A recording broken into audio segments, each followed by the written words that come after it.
22-ci əsr kanalının bugünkü buraxılışında hər birinizi xoş gördük dəyərli izləyicilər.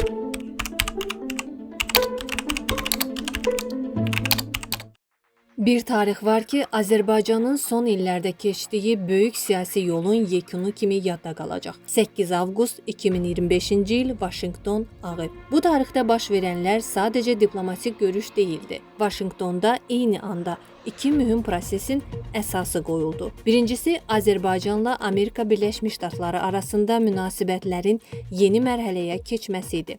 İkincisi isə Azərbaycanla Ermənistan arasında 10 illiklər davam edən qarşıdurmadan sonra sülhün siyasi əsaslarının rəsmiləşdirilməsi. Bəs bu nöqtəyə necə gəlib çatdıq? Niyə məhz Vaşinqton? Donald Trump'ın rolu nədən ibarət oldu?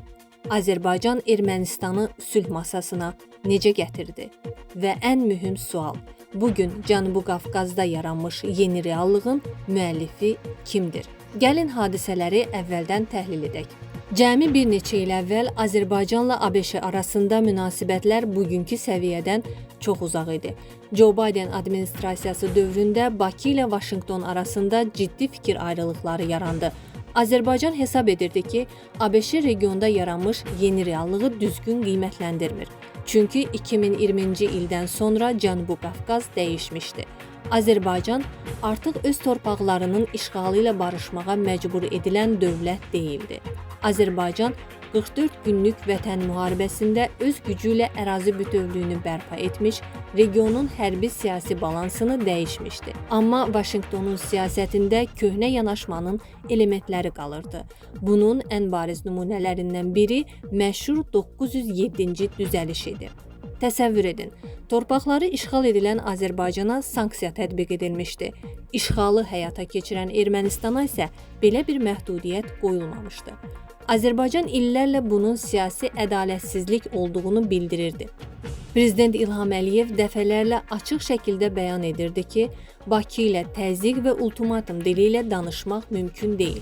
Azərbaycanın milli maraqlarına uyğun gəlməyən heç bir təklif qəbul edilməyəcək və edilmədi. Donald Trump'ın yenidən ABŞ prezidenti seçilməsi ilə Trump administrasiyası Azərbaycanı köhnə stereotiplərdən deyil, regionun yeni geosiyasi reallığından qiymətləndirməyə başladı. Enerji, təhlükəsizlik, nəqliyyat, orta dəhliz, Mərkəzi Asiyaya çıxış, regional sülh. Bütün bu məsələlərdə Azərbaycanın əhəmiyyəti artıq göz ardı edilə bilməzdi. Prezident İlham Əliyevlə Donald Trump arasında hələ Trump Ağ Evə qayıtmamışdan əvvəl formalaşan münasibətlər və qarşılıqlı məktublaşmalarda yeni siyasi mərhələnin başlanğıcını göstərirdi. Və nəhayət 8 avqust 2025-ci ildə Vaşinqtonda tarixi görüş baş tutdu. Prezident İlham Əliyev Donald Trump'ın dəvəti ilə ABŞ-yə səfər etdi. Ağ Evdə keçirilən görüşdə Azərbaycanla ABŞ arasında münasibətlərin gələcəyini müəyyənləşdirən mühüm qərarlar qəbul edildi. İki ölkə arasında strateji tərəfdaşlıq xartiyasının hazırlanması barədə razılıq əldə olundu. Azərbaycan-ABŞ münasibətlərinin enerji, təhlükəsizlik, iqtisadiyyat, ticarət, tranzit, texnologiya və digər istiqamətlərdə genişləndirilməsinin əsası qoyuldu və daha bir mühüm hadisə baş verdi. 907-ci düzəlişin tətbiqi dayandırıldı. Bu qərarın Azərbaycan üçün əhəmiyyəti yalnız iqtisadi deyildi. Çünki bugünkü Azərbaycan xarici yardımdan asılı dövlət deyil. Məsələnin mənəvi və siyasi tərəfi vardı. 907-ci düzəliş 1990-cı illərin Azərbaycana qarşı ədalətsiz münasibətinin simvollarından biri idi. İlham Əliyev Vaşinqtonda bunu belə ifadə etmişdi. 33 il davam edən sanksiyaların sonu Prezident Trump'ın sayəsində mümkün oldu. Beləliklə, Azərbaycan-ABŞ münasibətlərində uzun illər qalan siyasi maneələrdən biri aradan qaldırıldı. Ancaq 8 avqustun tarixi əhəmiyyəti bununla bitmirdi. Həmin gün Ağ Evdə Cənubi Qafqazın gələcəyini dəyişdirən başqa bir hadisə baş verdi. Vaşinqtonda Prezident İlham Əliyev və Ermənistanın baş naziri Nikol Paşinyan ABŞ prezidenti Donald Trampın iştirakı ilə birgə bəyannamə imzaladılar. Daha sonra Azərbaycan və Ermənistan Xarici İşlər Nazirləri iki ölkə arasında sülhün və dövlətlərarası münasibətlərin təsis edilməsi haqqında saziş layihəsini parafladılar. Bu son dərəcə mühüm hadisə idi. Çünki söhbət 30 ildən artıq davam etmiş münaqişədən gedirdi. Amma burada bir məsələni də unutmaq olmaz. Sülh prosesi Vaşinqtonda başlamamışdı. Onun təməli daha əvvəl Bakıda qoyulmuşdu. 2020-ci ildə Azərbaycan Vətən müharibəsində qalib gəldi. Ermənistan kapitulyasiya aktını imzaladı. Azərbaycanın qarşısında müxtəlif seçimlər vardı. Ancaq Bakı müharibədən sonra Ermənistana yeni müharibə deyil, sülh təklif etdi. Azərbaycan Ermənistanla gələcək sülh müqaviləsinin əsasını təşkil edən 5 baza prinsipini irəli sürdü. Bir-birinin suverenliyinin tanınması, ərazi bütövlüyünün qarşılıqlı tanınması, ərazi iddialarından imtina, gücdən və güclə hədələməkdən çəkinmək, sərhədlərin delimitasiyası və kommunikasiyaların açılması. Ermənistan son nəticədə bu prinsipləri qəbul etdi. Deməli, çox mühüm bir siyasi nəticə ortaya çıxır. Azərbaycan təkcə müharibənin qalibi deyil, Azərbaycan həm də sülh gündəliyinin müəllifidir. Bugün Ermənistan hakimiyyəti özünü sülh tərəfdarı kimi təqdim edir. Amma yaxın keçmişi xatırlayaq. 2020-ci ildən əvvəl Ermənistan rəhbərliyinin ritorikası nə idi? Yeni ərazilər uğrunda yeni müharibə çağırışları, işğal altında saxlanılan Azərbaycan torpaqlarında mövcud status quo-nu əbədiləşdirmək cəhdləri, 44 günlük müharibə başlayanda isə döyüş meydanından uzaqda yerləşən Azərbaycan şəhərləri vuruldu. Gəncə raket hücumlarına məruz qaldı. Bərdə vuruldu. Dinc insanlar həlak oldu. 2020-ci ilin 10 noyabrından sonra da Ermənistanda revanşist qüvvələr əvvəlki vəziyyətin bərpa edilə biləcəyi illüziyasını qorumağa çalışırdılar. Ancaq 2023-cü ilin sentyabrında Azərbaycanın lokal antiterror tədbirləri bu illüziyanı aradan qaldırdı. Azərbaycan bütün ərazisində suverenliyini tam bərpa etdi. Bundan sonra Ermənistan qarşısında tamam başqa reallıq yarandı. İrəvan anlamalıydı. Keçmişə qayıdış yoxdur. Qarabağ məsələsi yoxdur. Separatizm yoxdur. Köhnə status quo yoxdur. Yeni müharibə isə Ermənistan üçün yeni və ağır nəticələr demək olardı. Alternativ sülh idi. Azərbaycanın yaratdığı yeni güc balansı Ermənistanı sülhə gətirdi. Tarix göstərirdi ki, müharibəni qazanmaqla sülhü qazanmaq eyni şey deyil. Bəzən müharibə bir neçə il davam edir. Onun yaratdığı düşmənçiliyi aradan qaldırmaq isə 10 illiklər tələb edir. İkinci Dünya müharibəsi 1945-ci ildə başa çatdı. Amma Fransa və Almaniya arasında tarixi barışın əsas siyasi sənədlərindən biri Yelisey müqaviləsi yalnız 1963-cü ildə imzalandı. Yəni 18 il sonra. Azərbaycan isə 2023-cü ilin sentyabrında bütün ərazisində suverenliyini tam bərpa etdi.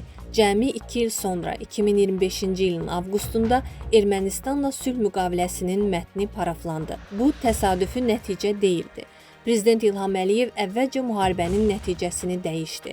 Sonra həmin hərbi qələbəni diplomatik qələbəyə çevirdi. Azərbaycan ərazi bütövlüyünü bərpa etdi. Suverenliyini tam təmin etdi. Separatizmə son qoydu. Ermənistan Azərbaycanın ərazi bütövlüyünü tanıdı. Sülhün 5 faza prinsipini Bakı irəli sürdü. Minsk qrupu tarixə çevrildi. Sülh müqaviləsinin mətni paraflandı.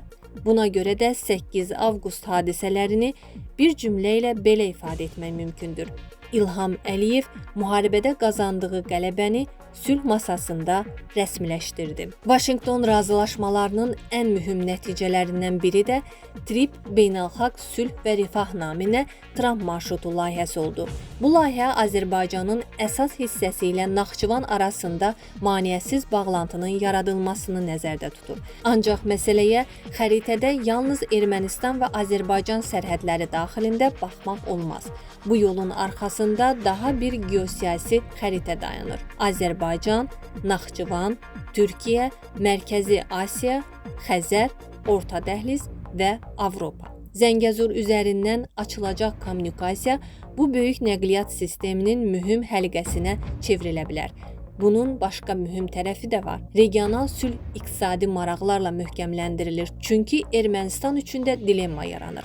Qarşıdurmanı davam etdirmək, yoxsa regional iqtisadi layihələrə qoşulmaq, tədric yoxsa tranzit ölkəyə çevrilmək, keçmiş yoxsa gələcək. Azərbaycanın təklif etdiyi model ikincidir. Sülh müqaviləsinin mətni paraflanıb, amma yekun müqavilə hələ imzalanmayıb. Azərbaycanın bununla bağlı prinsipial şərti var. Bakı Ermənistanın hüquqi sistemində Azərbaycana qarşı gələcək ərazi iddialarına əsas yarada biləcək müddəaların aradan qaldırılmasını tələb edir.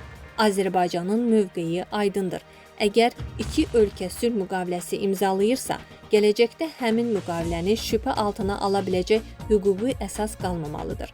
Bu, yalnız bugünkü Ermənistan hökumətinə verilən tələb deyil. Söhbət gələcək Ermənistan hakimiyyətlərinin də Azərbaycanla sərhədləri və ərazi bütövlüyünü mübahisələndirə bilməyəcəyi siyasi hüquqi sistemin yaradılmasından gedir. Çünki Bakı 5 illik sülh deyil, uzunmüddətli və geri dönüşü olmayan sülh istəyir. 8 avqustda başlayan Azərbaycan-ABŞ yaxınlaşması bununla da dayanmadı. 2026-cı ilin fevralında ABŞ vitse-prezidenti James David Vance Azərbaycana səfər etdi.